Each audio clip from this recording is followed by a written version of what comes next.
32 വയസ്സുള്ള 3 പെൺകുട്ടികളുടെ ഉമ്മയാണ്. ഭർത്താവ് എന്നെ വിവാഹം ചെയ്ത 6 മാസത്തിൽ മറ്റൊരു സ്ത്രീയുമായി, അഥവാ എൻ്റെ ഉമ്മയാവാനുള്ള പ്രായമുണ്ട്. എൻ്റെ പ്രായത്തോളമുള്ള 3 പെൺകുട്ടികൾ അവർക്കുണ്ട്. അങ്ങനെയുള്ള ഒരു സ്ത്രീയുമായി ബന്ധം പുലർത്തുകയും തുടർന്ന് അവരുടെ ജീവിതം പല രീതിയിലും ആഘോഷം പോലെ ജീവിക്കുകയും രണ്ടാമത്തെ മകൾക്ക് 1 വയസ്സുള്ളപ്പോൾ എല്ലാം ഞാൻ യാദൃശ്ചികമായി കണ്ടെത്തുകയും ചെയ്തു. അതിനു മുന്നേ പലരും പറഞ്ഞെങ്കിലും സത്യം നേരിട്ടറിയാത്തത് കൊണ്ട് ഞാൻ വിശ്വസിച്ചില്ല. എൻ്റെ ജീവിതം ഏറെ ദുരിതമായിരുന്നു. ഒരുപാട് വിഷമിച്ചിട്ടുണ്ട്. ഭർത്താവിൻ്റെ വീട്ടുകാരും ഭർത്താവും എപ്പോഴും വേദനിപ്പിച്ചു. ഒരു 100 രൂപ പോലും എൻ്റെ ആവശ്യത്തിന് അവർ തരില്ല. പക്ഷേ ഞാൻ എല്ലാം ക്ഷമിച്ചു. ഒരു നല്ല ഡ്രസ്സ് പോലും എനിക്ക് വാങ്ങി തരാറില്ല. എല്ലാം സഹിച്ചു.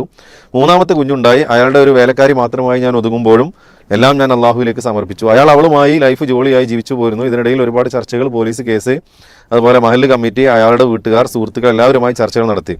അയാളുടെ അവിഹിതം ഞാൻ അറിഞ്ഞപ്പോഴും നിഷേധിച്ചു. ഞാൻ പ്രതിഷേധിച്ചപ്പോൾ ഗർഭിണിയായിട്ട് കൂടി അടിച്ചു. അപ്പോഴും അയാളെ ഞാൻ വെറുത്തില്ല. ഒടുവിൽ അവർ തമ്മിൽ ഗൾഫിൽ പോയി, അഥവാ ഈ മറ്റു അവിഹിതം ഉണ്ട് എന്ന് പറഞ്ഞ സ്ത്രീയായിട്ട് ഗൾഫിൽ പോവുകയും വിസിറ്റിങ്ങിന് പോവുകയും അത് കഴിഞ്ഞ് ഒന്നും അറിയാത്ത പോലെ കുറച്ച് നാളുകൾ കഴിഞ്ഞിട്ട് ഇവിടെ വന്നു. ഞങ്ങൾ ഒന്നിച്ച് ജീവിച്ചു. എൻ്റെ സമ്പാദ്യം, ജീവിതം ഒക്കെ, സമാധാനം, ആരോഗ്യം എല്ലാം ഞാൻ ഇയാൾക്ക് വേണ്ടി കൊടുത്തു. മക്കളെ ചിലവ് നോക്കാറുണ്ട്. ഒരിക്കലും നല്ലൊരു ലൈഫ് എനിക്ക് തന്നിട്ടില്ല. എന്നിട്ട് കൂടി ഞാൻ ആ ബന്ധത്തിൽ നിന്ന് വിട്ടുവരാൻ കാൽ പിടിച്ചു. പക്ഷേ അയാൾ ഇത് ഇപ്പോഴും തുടർന്നുകൊണ്ടേ ഇരിക്കുകയാണ്. ഇപ്പോൾ കുറേ നാളുകളായി ഞാൻ എൻ്റെ ആവശ്യങ്ങളൊന്നും അയാളോട് പറയാറില്ല. മക്കളുടെ ആവശ്യങ്ങൾ മാത്രമാണ് പറയാറുള്ളത്. ഇപ്പോൾ ഞങ്ങൾ അകന്നാണ് താമസിക്കുന്നത് 1 വർഷത്തോളമായിട്ട്. മനസ്സിൽ ഒരുപാട് പ്രയാസങ്ങളായിട്ട് തോന്നുന്നു. നിയമപരമായിട്ട് ഞാൻ എന്തൊക്കെയാണ് ചെയ്യേണ്ടത്? കുട്ടികളുടെ ചിലവ് കിട്ടാനും ഡൈവോഴ്സ് ആവശ്യപ്പെടാനുള്ള അവസ്ഥ എനിക്കുണ്ടോ? ഞാനത് ചെയ്യുന്നത് ദീനീപരമായി തെറ്റാണോ? പിന്നെ പണ്ഡിതന്മാരോട്, ചില ആളുകളൊക്കെ ചോദിച്ചു പല തരത്തിലുള്ള അഭിപ്രായമാണ്. അപ്പോൾ പീസ് റേഡിയോയിൽ നിന്നും നല്ലൊരു മറുപടി പ്രതീക്ഷിക്കുന്നു എന്നാണ് ഈ ഒരു സഹോദരി പറഞ്ഞത്. ഇതിലിപ്പോൾ നമുക്ക് പറയാൻ പറ്റുന്നത്, ഈ ഒരു സംശയം ഭാര്യയിൽ മാത്രം പരിമിതമല്ലാത്തത് കൊണ്ട്, കാരണം അവർ സംശയിക്കുന്നതിന് മുമ്പ് വേറുള്ളവർ സംശയിച്ചിട്ടുണ്ട്, അവർ വിശ്വസിക്കാതിരിക്കുകയാണ്. അപ്പൊ പൊതുവെ നാട്ടിലും മഹല്ല് കമ്മിറ്റിയിലും ഒക്കെ ഇദ്ദേഹം ഒരു അവിഹിതവുമായി നടക്കുന്നു എന്ന് പൊതുജനങ്ങളിൽ തന്നെ അഭിപ്രായങ്ങളുള്ളത് കൊണ്ട് അത് വസ്തുതയാവാനാണ് സാധ്യത. മറിച്ച് ഇവർക്കാണ് ആദ്യം സംശയം തുടങ്ങിയതെങ്കിൽ ഒരു സ്വാഭാവികം നമുക്ക് പറയാം. അപ്പോ ഇവരുമായി പലപ്പോഴും ഒറ്റയ്ക്ക് ജീവിക്കുന്നു, ഗൾഫ് പോകുന്നു എന്നൊക്കെ പറയുമ്പോൾ അവിഹിതം അതിന്റെ ഒരു പാരമ്യതയിലാണ് നിൽക്കുന്നത് എന്ന് മനസ്സിലാവുന്നുണ്ട്. നമുക്ക് തന്നെ ഈ ചോദ്യം ഉടനീളം കേൾക്കുമ്പോൾ ഇപ്പോഴും എന്താണ് അയാളുടെ കൂടെ തന്നെ ഇവർ ജീവിച്ചുകൊണ്ടിരിക്കുന്നു എന്നുള്ളതാണ് നമുക്ക് അവിശ്വസനീയമായി തോന്നുന്ന ഒരു ഗുരുതരമായ പ്രശ്നങ്ങൾ. അതാണ് ഈ നമ്മുടെ സഹോദരിമാരുടെ ഒരു ക്ഷമയും അവരുടെ മക്കൾക്ക് വേണ്ടിയുള്ള ത്യാഗവും ഭർത്താവിന്റെ അഭിമാനം സംരക്ഷിക്കുവാനുള്ള അതിയായ താല്പര്യവും ഇവർക്കൊക്കെ നമ്മൾ വലിയ വലിയ അംഗീകാരം കൊടുക്കേണ്ടത്.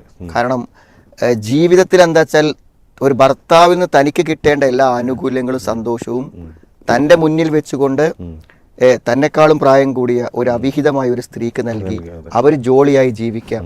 ഇവൾക്കൊരു ഭാര്യ എന്ന് കൊടുക്കേണ്ട പ്രാഥമികമായ അവകാശം പോലും കൊടുക്കാതിരിക്കാം, മക്കൾക്ക് അതിന്റെ പരിഗണന നൽകാതിരിക്കാം, എന്നിട്ട് നാട്ടുകാർ മുഴുവൻ അറിയത്തക്ക വിധത്തിൽ ഈ ബന്ധം തുടരുക, എന്നിട്ടും അയാളുടെ അഭിമാനം സംരക്ഷിച്ച് ഭാര്യ എന്ന പദവിയിൽ ഇരുന്ന് മക്കളെ സംരക്ഷിച്ച് പോവാന്നൊക്കെ ഉള്ളത് സ്ത്രീകളുടെയൊക്കെ അങ്ങേയറ്റത്തെ മനസ്സിന്റെ വിശാലതയും വിട്ടുവീഴ്ചയും നിവൃത്തിയില്ലായ്മയുമായിട്ടാണ് നമുക്ക് മനസ്സിലാക്കാൻ പറ്റും.